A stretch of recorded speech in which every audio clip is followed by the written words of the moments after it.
Good morning, students. Today we are continuing chapter 2, and the name of the chapter is Secularism and the Indian Constitution. In previous video, I have explained the meaning of secularism and little about the Indian Constitution. Today we will continue the topic and we will do Indian secularism. जो हमारे India में secularism को follow किया जाता है वो किस तरह से किया जाता है, कौन कौन से रूल्स हैं, ये हम इसमें पढ़ रहे हैं. First is no religious group controls the Indian state और get support from it. India में हमारे कोई भी ऐसा रिलीजियस ग्रुप नहीं है, कोई भी ऐसा रिलीजन नहीं है जो इंडियन स्टेट को कंट्रोल करे या फिर हमारी इंडियन स्टेट किसी को सपोर्ट नहीं करती है. In other words the Indian state is neutral towards all religions. जो हमारी इंडियन स्टेट है वो सभी रिलीजियंस के लिए, whether they are Muslims, non Muslim, Hindu, Sikhs, Christians, जितने भी रिलीजन हैं उसके लिए, ये सब के लिए एक जैसी है. ना ही किसी को सपोर्ट कर रही है और ना ही किसी को deny. Second, no religious instruction is to be provided in educational institutions maintain by the government. कोई भी रिलीजियस इंस्ट्रक्शन हमारे एजुकेशनल इंस्टीट्यूशन में प्रोवाइड नहीं की गई है. किसी भी धर्म के बारे में स्पेसिफाई नहीं किया जाता, किसी को इम्पोर्टेंस नहीं दी जाती. Third, no person shall be compelled to pay any taxes for the promotion of any religion. जैसे पहले के टाइम में होता था कि जो मुस्लिम्स होते थे उनको टैक्स नहीं देना पड़ता था, जो नॉन मुस्लिम्स होते थे हिंदूज़ के लिए स्पेशली टैक्स रखा हुआ था, जो पुराने वाले किंग्स हुआ करते थे. लेकिन अब क्या है, जब हमारी डेमोक्रेटिक गवर्नमेंट है तो अब किसी भी रिलीजन की प्रमोशन के लिए कोई भी टैक्स एक्स्ट्रा देने के लिए मजबूर से नहीं किया जाएगा किसी भी पर्सन को. Fourth, a policy of non-interference in religious matters is to be followed, which means that the Indian state shall not intervene in the religious practices. इसका मतलब है कि जो हम जितने भी religious matters हैं वो इंडिविजुअली फ्री हैं लोग अपनाने के लिए, फॉलो करने के लिए. रिलीजियस प्रैक्टिसेस के लिए कोई भी गवर्नमेंट किसी भी बात में इंटरफेयर नहीं कर सकती है और गवर्नमेंट हर एक रिलीजन की सेंटिमेंट्स को रिस्पेक्ट करती है. For this purpose, some exceptions are made to protect the interest of the minority communities. इस पर्पज़ को पूरा करने के लिए गवर्नमेंट ने माइनॉरिटी कम्युनिटीज़ के लिए भी बहुत सारे रूल्स बनाए हैं. For example, minority communities such as the Muslims, Parsis और the Christians have their own practices related to marriage. कि उनके अपने रीति रिवाज होते हैं मैरिज के, डिवोर्स के. मुस्लिम्स में अलग होता है, क्रिश्चियंस में अलग होता है. इनहेरिटेंस, मतलब इनहेरिटेंस क्या होता है, जो पीढ़ी दर पीढ़ी चलता है. एंड फैमिली अफेयर्स, उनके जो परिवार के जो मसले हैं वो भी सबके रूल्स उनके अलग अलग होते हैं. To give due respect to these communities they are allowed to follow personal law specified to their communities in these matters. तो इस मामले में गवर्नमेंट बिल्कुल साइलेंट है, वो अपने हिसाब से अपनी प्रॉब्लम्स को सॉल्व कर सकते हैं. Indian secularism, unlike secularism in the West, does not follow a strict policy of separation of religion and state. जो हमारा इंडियन सेकुलरिज्म है वो किसी भी पॉलिसी को फॉलो नहीं करता है. It feels and state which means that if it feels the need it may interfere in the religious practices. अगर हमारी गवर्नमेंट को ऐसा लगता है कि इंटरफेयर की ज़रूरत है तो ही वो इंटरफेयर कर सकती है, लेकिन किसी के पर्सनल मैटर में इंटरफेयर नहीं कर सकती है. For example, to prevent caste based discrimination. अगर किसी के साथ कास्ट के बेस पर डिस्क्रिमिनेशन हो रहा है, कोई मुस्लिम को छोटा ठहरा रहा है या कोई मुस्लिम लोग हिंदूज़ को छोटा मानते हैं, तो इसके लिए गवर्नमेंट जो है वो रूल्स बना सकती है कि सभी रिलीजन को इक्वली फॉलो किया जाए, उन सबकी इक्वली रिस्पेक्ट की जाए. Though the fundamental rights such as the right of to freedom of religion and culture and educational rights, all individuals have the right to practice any religion. हमारे जो 6 fundamental rights दिए गए हैं उसमें एक right ये भी है, right to freedom of religion and cultural and educational right. इसके अकॉर्डिंग कोई भी पर्सन किसी भी रिलीजन को अपना सकता है विदाउट एनी इंटरफेरेंस, किसी भी कल्चर को फॉलो कर सकता है और सभी तरह के एजुकेशनल राइट उसको प्रोवाइड किए जाते हैं. Now fundamental rights. The fundamental rights are the most basic human rights which ensure the dignity and freedom of an individual. Fundamental rights ऐसे राइट्स होते हैं जो हर ह्यूमन बीइंग को दिए गए हैं, हमारी गवर्नमेंट ने दिए हैं, और जिसके अकॉर्डिंग हर इंडिविजुअल को फ्रीडम और उसकी सेल्फ रिस्पेक्ट प्रोवाइड कराई जाती है. और फंडामेंटल जो हमारी इंडिया है, जब हमारा कॉन्स्टिट्यूशन बना था तो ये जो राइट्स हैं ये साथ ही साथ उनको ह्यूमन्स को, सिटीजन्स को दिए गए थे। Declaration of the rights, a legacy of French revolution of 1789 in the constitution of France. जब इंडिया का कॉन्स्टिट्यूशन बना था तो ये इंटरनेशनल डिक्लेरेशन की गई थी। फर्स्ट था इसमें डिक्लेरेशन ऑफ द राइट्स कि फ्रेंच रेवोल्यूशन हुआ था जो 1789 में, उसमें फ्रांस की कॉन्स्टिट्यूशन बनी थी। Bills of rights in the constitution of the United States of America in 1791। 1791 में यूएसए में भी कॉन्स्टिट्यूशन बना। कॉन्स्टिट्यूशन में बिल ऑफ राइट्स को मेंशन किया गया था। Universal declaration of human rights adopted by the UN assembly on 10 दिसंबर 1948। जब यूनिवर्सल डिक्लेरेशन का मतलब है पूरे वर्ल्ड में जब डिक्लेयर हुआ था ह्यूमन राइट्स के बारे में, जैसे ये फंडामेंटल राइट्स हैं, ये कब किसने अडॉप्ट किया था? यूएन असेंबली ने, और ऑन विच डेट? 10 दिसंबर 1948 को। These declarations encouraged India to affirm, adopt and enact human rights in the form of fundamental rights in its constitution। In declarations के बाद ही इंडिया इंक्रीज़ हुआ कि उसने ह्यूमन राइट्स को follow किया और फंडामेंटल राइट्स अपने कॉन्स्टिट्यूशन में शामिल किए। There are 30 listed in the universal declaration of human rights. जो यूनिवर्सल डिक्लेरेशन ह्यूमन राइट्स हैं वो कितने हैं? 30 जो लिस्ट में हैं। Such as the right to life and security, prohibition of slavery and right to equality before law. First क्या है?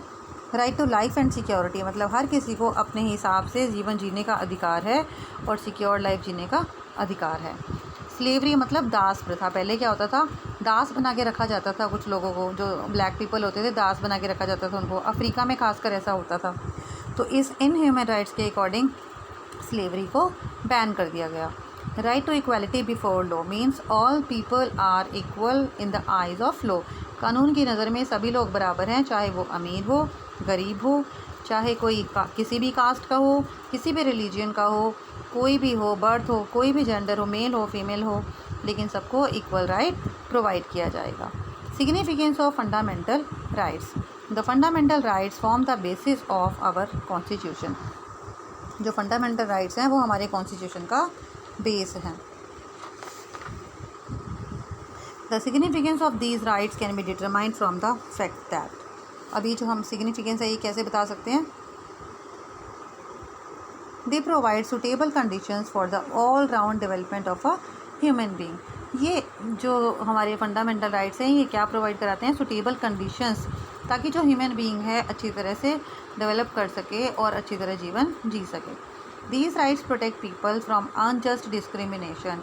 ये राइट्स लोगों को प्रोटेक्ट कराते हैं ताकि उनके साथ किसी भी बेस पर डिस्क्रिमिनेशन ना किया जा सके, उनके साथ इक्वालिटी का बिहेव किया जाए। They act as a check on the arbitrary powers and the act of the government. Arbitrary powers होती हैं जो एक दूसरे को तानाशाही जैसे होती हैं, उन पावर्स के लिए और गवर्नमेंट के ऐसे कामों पर रोक लगाते हैं जो पब्लिक हित में नहीं हैं, पब्लिक वेलफेयर में नहीं हैं। These rights are enforceable by law and thus one can move the supreme court और high court for their enforcement. ये जो राइट्स हैं पूरी तरह से कानून इनको फॉलो करवाता है, इसीलिए ये सुप्रीम कोर्ट के बाद अगर सुप्रीम कोर्ट में फैसला नहीं लिया जा सकता है तो हाई कोर्ट में भी दर्ज किए जा सकते हैं। They reveal the underline concept of equality as all citizens are given the equality same freedom irrespective of religion, sex, race, social status and caste. ये जो है इक्वालिटी के कंसेप्ट को बताते हैं कि सारे जो सिटीजन्स हैं वो फ्री हैं, चाहे वो रिलीजन को अपनाना चाहें, किसी को भी सोशल स्टेटस अपनाना चाहें, कोई भी कास्ट को अपनाना चाहें वो अपना सकते हैं। They have help to frame legislation to abolish untouchability in Indian society. ये अनटचेबिलिटी जो हमारे पहले वाले टाइम में चली आ रही थी कि जो कुछ लोग थे उनको अनटचेबल समझा जाता था, जिनको हम शेड्यूल कास्ट आज मानते हैं, SC BC को। अब तो उनको गवर्नमेंट ने बहुत राइट्स दे दी हैं, लेकिन पहले के टाइम में उनको अनटचेबल समझा जाता था। मींस उनके हाथ का पानी नहीं पिया जाता था, उनको टेम्पल्स में एंटर नहीं करने देते थे और उनको स्कूल्स में एजुकेशन लेने नहीं देते थे। बड़े बड़े लोग उनको अपने पास बिठाते भी नहीं थे। तो ये सब जो फंडामेंटल राइट्स हैं, इस जो ये इविल है, सोशल इविल है, इसको इन्होंने ख़त्म किया है। Classification of fundamental rights. There are mainly 6 types of fundamental rights first is right to equality, second is right to freedom of religion, third is right against exploitation, fourth right to freedom, fifth right to constitutional remedies, sixth is cultural and educational right. First is right to equality. जैसा कि नाम से पता लग रहा है, equality means जो human being है वो हर चीज़ में इक्वल है, कानून की नज़र में सभी लोग बराबर हैं। Our constitution has granted to all its citizens equality before law as well as equality in protection by law without distinction of caste, creed, color, sex, religion और इकोनॉमिक स्टेटस। मतलब कोई भी पर्सन अपना मर्जी से काम कर सकता है, अपने रिलीजन को अपना सकता है, इकोनॉमिक स्टेटस अपना डेवलप कर सकता है। तो ये क्या है, इक्वल अपॉर्चुनिटीज़ उससे दी जाएंगी, चाहे एम्प्लॉयमेंट के फील्ड में हो, चाहे एजुकेशन के फील्ड में हो, सभी को इक्वल अपॉर्चुनिटीज़ प्रोवाइड कराई जाएंगी। This right prohibits discrimination on the mentioned grounds and provides social and economic justice. Two exceptions हैं इस rights की. The state can make reservations for women. Women के लिए तो अलग से रिजर्वेशन की गई है, क्योंकि जो पहले के टाइम में क्या होता था कि वुमेन को सिर्फ हाउस तक ही उसकी सोच समझी जाती थी कि हाउस में ही काम कर सकती है, ना ही उसको वर्क करने दिया जाता, सिर्फ हाउस होल्ड वर्क तक सीमित रखा जाता था, तो वो अपना करियर नहीं बना सकती थी। तो अब स्टेट ने उसके बाद वुमेन के लिए सीट्स रिज़र्व कर दी हैं। पॉलिटिक्स में भी 1/3 सीट्स जो हैं वो रिज़र्व हैं। कुछ स्टेट ऐसी हैं जहाँ पर 50% सीट्स वुमेन के लिए रिज़र्व की गई हैं। The states make special provisions for socially and economically backward classes or the scheduled caste and the scheduled tribes. SC/BC के लिए जो स्टेट है वो स्पेशल प्रोविज़न बना सकता है। जैसे कि गवर्नमेंट बनाती है, कोई भी जॉब निकालती है, गवर्नमेंट जॉब निकलती है, तो उसमें SC/BC के लिए सीट्स रिज़र्व होती हैं, वुमेन के लिए भी सीट्स रिज़र्व होती हैं कुछ। उसके बाद जो सीट्स अनरिज़र्व होती हैं उसके लिए सभी लोग अप्लाई कर सकते हैं। Implementation of the right of to equality. The practice of untouchability goes against the ideals of equality. अब देखिए, जैसे मैंने आपको बताया कि जो अनटचेबिलिटी हमारे पहले इंडिया में थी, इंडिया के बाहर वाले देशों में, अफ्रीका में भी थी, तो ये क्या है, इक्वालिटी के जो आइडल है उसको तोड़ रही है। Therefore our constitution abolished untouchability. सबसे पहले हमारे कॉन्स्टिट्यूशन ने अनटचेबिलिटी को एबॉलिश किया, उस पर बैन किया। Preventing a person from entering a public place of worship. कोई भी पर्सन किसी भी पूजा वाली जगह पर या पब्लिक वेल्स, जो पब्लिक प्लेसेस होते हैं, वहाँ पर जा सकता है। अगर उसे ऐसा करने से रोका जाता है तो उसे पनिशमेंट दी जाएगी। The right to equality also abolish the use of titles like Maharaja, Rai Sahib, Khan Bahadur and others as they also negate the concept of equality. अब कई लोग क्या होते थे, पहले अपने नाम के आगे बहुत कुछ लगा लेते थे, राय बहादुर हो गया, महाराजा हो गया, महाराजा धीराज हो गया, सम्राट हो गया। तो इन सारे वर्ड्स पर भी हमारी गवर्नमेंट ने बैन लगा दिया है, क्योंकि ये भी इक्वालिटी को शो नहीं करते हैं। तो ये 3 पॉइंट्स हुए राइट टू इक्वालिटी के लिए। सबसे पहले क्या किया, abolished untouchability, preventing a person from entering into public place became punishable offence, also abolished the use of titles like Maharaja, Rai Sahab, etc. Right to freedom means this right is a cluster of 6 fundamental freedoms for the citizens of India. ये जो right है, India के citizens को 6 तरह की freedoms देता है। First है freedom of speech and expression। कोई भी person अपने मन की बात बोल सकता है और खुद को express कर सकता है। freedom to assemble peacefully without arms। शांति से कहीं भी इकट्ठा हो सकता है बिना हथियारों के। Freedom to form associations and unions. Groups बना सकता है, एसोसिएशन बना सकता है, उसके लिए वो फ्री है। Freedom to move freely throughout India. India में कहीं भी घूमने फिरने के लिए वो फ्री है, उसके लिए उसको किसी की परमिशन की ज़रूरत नहीं है। हाँ, कोरोना टाइम में तो ज़रूरत पड़ती है, पास लेना पड़ता है, लेकिन वैसे फंडामेंटल राइट के अकॉर्डिंग वो कहीं भी इंडिया में घूमने के लिए फ्री है। Freedom to reside and settle in any part of India. India में किसी भी पार्ट में वो जाकर रह सकता है और वहाँ सेटल हो सकता है। Freedom to practice any trade, profession और बिजनेस। कोई भी बिजनेस, कोई भी प्रोफेशन, कोई भी ट्रेड वो करने के लिए फ्री है, इसके लिए उसे कोई भी प्रिवेंट नहीं कर सकता है। While enjoying these freedoms, care should be taken that it does not hamper the larger interest of the nation. लेकिन हमें ये सारी फ्रीडम्स को एंजॉय करते हुए ये सोचना चाहिए कि इससे हमारे देश को कोई नुकसान ना हो और ना ही हमारे देश के लोगों को कोई नुकसान हो। तो इस तरह से हमें इस फ्रीडम को हमें ज़्यादा फ़ायदा नहीं उठाना चाहिए। The constitution of has given every person the right to life, जो हमारे कॉन्स्टिट्यूशन है उसने हर एक पर्सन को लाइफ का राइट दिया है, हक दिया है. It lays down that no person shall be deprived of his life and personal liberty except according to the procedure established by law.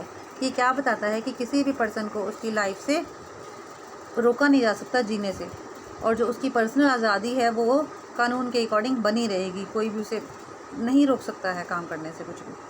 In case of an arrest under ordinary circumstances the constitution grants 3 rights to an individual. तो अगर ऐसा नहीं होता है तो constitution 3 तरह के right देता है.